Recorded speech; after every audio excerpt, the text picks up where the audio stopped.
Welcome to Handmade Cards that swing, rock, and roll. I absolutely love making handmade cards that have interactive elements in them, whether it's something that swings, rocks, or rolls, or pulls out, or 3D or whatnot. I love being able to do those unique features that you don't get in store-bought cards.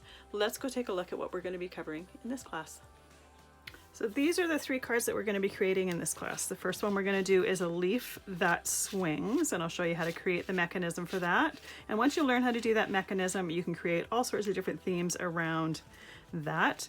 Then I'll show you how to do the bumblebees card, where they can rock back and forth, spin a little bit, and you can have some fun with that. This one has 3 on there. You can make as many as you want, really.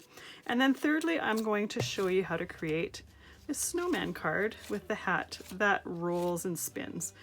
And once again, once you learn this mechanism, you can create all sorts of different cards that have a spinning feature on them. This one happens to be curved. You could do it along a line, whatnot.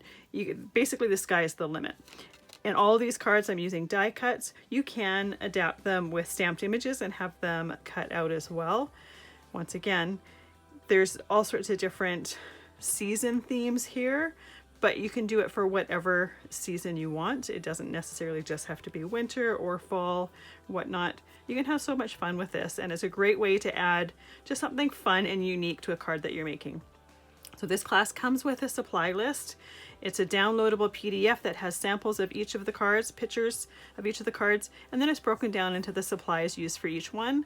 Those supplies are linked to where you can purchase them if you choose, but you don't need to, and you can adapt these cards to whatever supplies you already have, or create ones with new supplies that you're getting.